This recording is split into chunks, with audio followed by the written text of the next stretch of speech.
Hello बच्चों, आज मैं आपको कक्षा 7वीं जिसका विषय है गणित, इसकी वर्कशीट नंबर 23 समझाऊंगी, जिसकी डेट है मेरे पास 15 दिसंबर 2020। आज की वर्कशीट में हम ठोस आकारों का चित्रण के बारे में जानेंगे। देखो, सबसे पहली बात आपको पता होनी चाहिए कि ठोस आकार होते क्या है। ठोस आकार ना हमारे पास दो तरीके के होते हैं, एक होता है 2D और एक होता है 3D।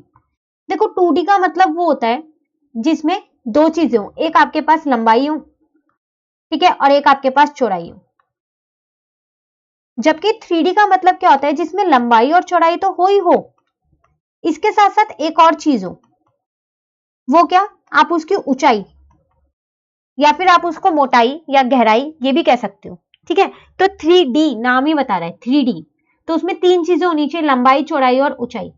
और 2D जिसमें दो चीज, लंबाई और चौड़ाई। तो ऐसी बहुत सारी आकृतियां हमारे आसपास मिल जाती हैं जो 2D और 3D होती है। जैसे कि अगर मैं आपको उदाहरण दूं तो 2D में आप ले सकते हो कौन सा, त्रिभुज ले लो, त्रिभुज आपका 2D होता है ना। और क्या ले सकते हो, आयत ले लो, ये भी आपका 2D होता है। लेकिन अगर मैं आपको बोलूं बेलन, तो वो 3D होता है। क्यों? क्योंकि उसकी ऊंचाई भी होती है बेलन की। शंकु, उसकी भी तो ऊंचाई होती है, तो वो आपके पास 3D है। घनाभ, उसकी भी तो ऊंचाई होती है, वो भी आपका 3D है। वृत्त, क्या उसकी ऊंचाई होती है? नहीं, आपने ये वृत्त बना दिया ना, तो इसकी ऊंचाई का है, तो ये 2D है। ठीक है, तो आपके आसपास भी ऐसी बहुत सारी चीजें हैं जो 2D और 3D है। जैसे अगर आपके आसपास का ही मैं कोई उदाहरण दूं, तो आपकी जो नोटबुक है, मैथ्स की बुक ले लो आप अपनी, तो मैथ्स की बुक क्या है? आपको पता चल रहा है मैथ्स की बुक क्या है, 2D है या 3D? अगर मैं आपसे पूछूं तो कितने बच्चे सोच रहे हैं कि वो 2D और कितने बच्चे सोच रहे हैं कि जो वो मैथ्स की बुक है हमारी वो 3D है? तो देखो, जो मैथ्स की बुक है ना वो हमारी 3D शेप की है, उसकी आकृति कैसी है? 3D। क्यों? उसकी लंबाई भी है, चौड़ाई भी है नहीं है, और गहराई भी है। गहराई मतलब वो कितनी मोटी बुक है। देख के कहते हो ना मैथ्स की तो इतनी मोटी बुक है, कैसे करेंगे? तो आपने कैसे देखा? वो मोटी बुक उसके पेजेस जो है उससे ना, कि बहुत मोटी है ना। तो वो है 3D, क्योंकि उसमें तीन चीजें हैं हमारे पास। और अगर मैं बोलूं मैथ्स की बुक के अंदर जो आपके पन्ने हैं, पेजेस जो हैं, वो क्या है? सिर्फ पेज की बात कर रही हूं मैं, यहाँ बुक की बात नहीं कर रही। तो वो जो पेज है वो आयत के आकार के है नहीं है, आयत के आकार के। तो क्या उस पेज की कोई ऊंचाई, गहराई, मोटाई है? नहीं, वो 2D है, उसकी सिर्फ लंबाई और चौड़ाई ही है ना। तो अब आप बता सकते हो 2D कौन कौन से और 3D कौन कौन से। ऐसे बहुत सारे और हैं, जैसे कि आप लूडो में जब पासा, याद है पासा लूडो में हम यूज करते हैं, तो वो पासा क्या होता है? वो पासा मेरा घन का एक उदाहरण है नहीं है। अब वो है क्या? तो वो मेरा 3D है। क्यों? क्योंकि उसमें लंबाई, ऊंचाई, चौड़ाई तीनों होती है ना। हम करते हैं ना, छोटे वाले पासे से हम नहीं खेलेंगे, बड़े वाले पासे से खेलेंगे, करते हैं ये। जब हम गेम खेलते हैं सभी बच्चे करते होंगे, मैं तक करती हूँ अभी तक, तो बच्चे सभी करते होंगे, आप लोग भी। तो क्या है वो, आप क्या देख रहे हो उसको? तो वो 3D शेप है हमारे पास, जिसमें तीन चीजें हैं। ठीक है, वहीं पर मैं आपसे बात करूं किसकी, वर्ग की, तो वो आपके पास 2D है। आपने कॉपी पे बना दिया, तो वो लंबाई और चौड़ाई है उसकी, मोटाई नहीं है, ऊंचाई नहीं है, गहराई नहीं है उसके अंदर। ठीक है, तो अब आपको पता चल गया 2D और 3D। तो आपके ही आसपास बहुत सारी चीजें हैं। अगर आप अपनी पेंसिल लो, तो पेंसिल जो है वो बेलन के आकार की होती है, और वो 3D है। जब वो पेंसिल आप शार्प करते रहते हो तो छोटी हो जाती है ना, होती है नहीं होती? तो क्या हो रहा है, उसकी जो ये हाइट है ये कम होती जा रही है। ठीक है, तो वो 2D नहीं 3D है। ठीक है, तो आज की वर्कशीट में आपको स्टार्टिंग में यही बता रखा था। कुछ आकृतियां आपको दे रखी थी जिनके नाम आपको लिखने थे, तो ये वैसे भी आपको आते होंगे जहां तक मुझे लगता है। उसके बाद भी मैंने यहाँ लिखे हैं, सबके नाम लिखे हैं।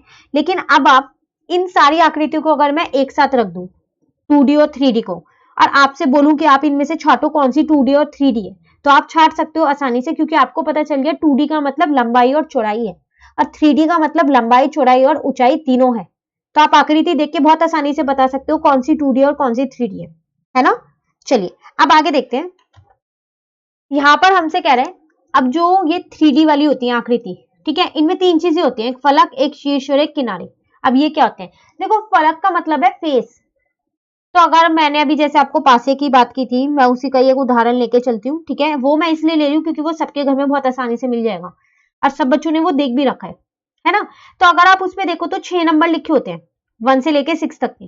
तो उसमें 6 फलक होते हैं, हर फलक पे एक नंबर होता है। ऐसा किसी के घर में पासा है जिसमें एक फलक पे 2 नंबर लिखे हुए हो? क्लियर होना चाहिए, ये नहीं है कि आप खुद लिख के कह दो कि मैम हमारे घर में है, वो नहीं होना चाहिए। ठीक है, तो 6 है उसमें। ठीक है। शीर्ष का मतलब होता है कोने, कोने का मतलब होता है जहां पर दो भुजाएं आके मिल रही हैं, यहां मिली, ठीक है। जैसे मैंने ये बना दिया तो यहाँ दो भुजाएं मिली हुई है, यहाँ मिली हुई है दो, यहाँ पर मिली हुई है, यहाँ पर मिली हुई है, तो इसमें 4 कोने हैं।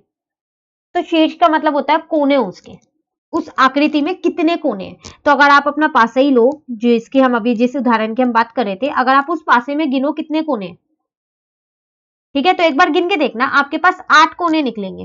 ठीक है, गिनना जरूर, ताकि आपको पता चले कि ये सारी जो 3D वाली जो आकृतियां होती हैं इनमें ये सब निकालते कैसे। ठीक है, साथ साथ आता है किनारे। किनारों का मतलब होता है उनमें कितनी रेखाखंड होती है, लाइन कितनी रेखाखंड उनमें होती है। जैसा कि अगर आप अपने पासे में गिनो तो आपको पता चलेगा उसके अंदर 12 रेखाखंड है। ठीक है, तो फलक, शीर्ष और किनारे आपको पता चल गए। ये आप जब तक घर पे नहीं करके देखोगे, आप कुछ भी उठा लो, आप अपनी मैथ्स की बुक उठाओ, आप मेरी वीडियो देख रहे हो, साथ साथ देखते देखते पॉज करो और मैथ्स की बुक उठाओ और मैथ्स की बुक में गिनो कितने फलक है उस बुक के, तो आप पाओगे उसके अंदर 6 फलक है, एक ऊपर एक नीचे है। ठीक है, 2 साइडों में और 2 ऊपर नीचे के साइडों में, तो 6 मिलेंगे। और उसी में अगर आप किनारे गिनोगे तो 12 किनारे मिलेंगे, और कोने गिनोगे शीर्ष तो आपको 8 कोने मिलेंगे। क्यों? क्योंकि वो घनाभ का उदाहरण है। ठीक है, उसी तरीके से बेलन के लिए आप अपनी पेंसिल ले सकते हो, लेकिन बिना छिली पेंसिल लेना, जो छिली हुई ना हो, अनशार्प्ड पेंसिल लेना। ठीक है, शंकु के लिए आप बर्थडे कैप ले लो अपनी, अगर बर्थडे कैप आपके घर में है तो वो ले सकते हो। आइसक्रीम कोन से देख सकते हो। ठीक है, घन के लिए तो मैंने बताया ही आपको, आप पासा ले सकते हो, ले सकते हो ना। तो ये सारी चीजों को आप जो आपके घर में बहुत आसानी से है उनको उठाओ और एक बार उनमें गिनो कितने फलक है, कितने शीर्ष और कितने किनारे। तो आपको जो ये तालिका दे रखी है, ठीक है, जिसको आपको भरना है, या आपको याद करने की जरूरत ही नहीं पड़ेगी, आप खुद ही भर लोगे गिन गिन के। और बहुत ही इंटरेस्टिंग है, एक एक्टिविटी समझ के इसको आप करके देखिएगा। ठीक है, चलिए ये मैंने फिल कर दिया इसलिए, और मैंने आपको बोला कि आप इसे करके जरूर देखिएगा। अब यहाँ पर लिखा हुआ है कि निम्न, अब यहाँ पर हाँ एक और चीज है जाल, वो और मैं बता दूं क्या है। देखो कई बार ऐसा होता है कि ना कोई आकृति होती है जो 3D होती है, जब हम उसको खोलते हैं तो वो अलग अलग टुकड़ों में बट जाती है। जैसे अगर मैं आपको बोलूं एक घनाभ का कोई भी आप मतलब एक कार्टन बॉक्स ले लो, ठीक है ना, जो घनाभ के आकार का होगा, तो जब आप उसे काटोगे खोलोगे तो वो अलग अलग बिखर जाएगा। ठीक है, तो वो क्या है, वो है आपका जाल, जो उन्हें जोड़ के ही तो वो घनाभ बना था ना। तो जाल वह आकृति है जो किसी ठोस आकृति को खोलने पर प्राप्त होता है। तो आप किसी भी एक ठोस आकृति को जब उसको खोल दोगे तो जो उसके टुकड़े किए आपने, वो है आपका जाल। लेकिन इतने गंदे तरीके से टुकड़े नहीं होने चाहिए कि वो दोबारा जुड़े ही ना। ठीक है ना। अब यहाँ पर भी वो लिखा है, जरा सोचिए, अगर आपने कभी देखा हो कि जो फ्रूटी या फिर दवाई का डब्बा होता है, नॉर्मली हम होता है जो फ्रूटी का डब्बा होता है, फ्रूटी पीने के बाद उसको कई जने होते हैं कि उसको खोल के देखते हैं, या फिर उसका जो बॉक्स होता है उसको पूरा पिचका देते हैं, अच्छे से करते हैं ना। ठीक है, बच्चे करते हैं, कई जने करते हैं इस चीज को। ठीक है, तो अगर आप उसके जो वो फ्रूटी का जो बॉक्स है, अगर आप उसको अलग अलग कर दो तो आपको कैसी आकृति मिलेगी, तो वो ना क्या है, आयत से मिलके बना हुआ है, बना है ना आयत से और वर्ग से मिलके। तो अलग अलग आकृतियां जो आपको मिली वो है आपके पास जाल। ठीक है, यहाँ पर वही चीज आपको कर रखी है, आपको यहाँ पर कुछ ये जाल दे रखे हैं, ठीक है, और कुछ ठोस आकृतियां दे रखी हैं, उनको उससे मिलाना है। ठीक है, अब देखो यहाँ पर जो ये आकृति दे रखी है, अगर मैं इसके जाल की बात करूं तो कैसा होगा, देखो ये डब्बे डब्बे से बना हुआ है, तो इसका मतलब ये इसका जाल भी ऐसे ही होगा, जब हम इसे खोलेंगे तो डब्बे ही निकलने वाले हैं ना, तो इसका मतलब यहाँ पर है ए। अब जो ये बेलन है तो ऊपर ये दो जो है ये वृत्त है, और ये बीच का आप आयत कह सकते हो, इसको ऐसे कुछ से बना है, तो जब आप खोलोगे तो ये इस आकार का निकलेगा ना इसका जाल, तो ये आ गया आपके पास बी। ठीक है, अब सी वाला तो आप देख के ही बता सकते हो कि सी वाला कौन सा है, ये वाला सी होगा। ठीक है ना, क्योंकि एक यहाँ पर ये वृत्त है और ये ऊपर त्रिभुज के आकार का जैसे है, तो ये बन गया। अब ये तो देखो यहाँ पर जो है ये वर्ग बना हुआ है और ये त्रिभुज बने हुए हैं, तो देखो ये रहा एक वर्ग, ये रहा, और साइडों में त्रिभुज ये रहे। ठीक है, तो ये आ गया मेरा डी। ठीक है, तो आपको यहाँ कुछ नहीं करना था, सिर्फ इन जालों को उनकी ठोस आकृतियों से मिलाना था।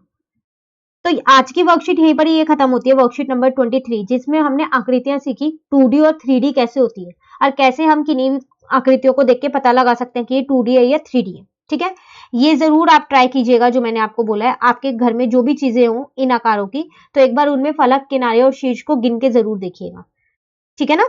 तो चलिए अब वर्कशीट नंबर 24 जो है वो हम अपनी नेक्स्ट वीडियो में करेंगे। तो अगर आपको ये वीडियो अच्छी लगी तो आप इसे लाइक जरूर कीजिएगा और मेरे चैनल को सब्सक्राइब कीजिएगा। Thank you.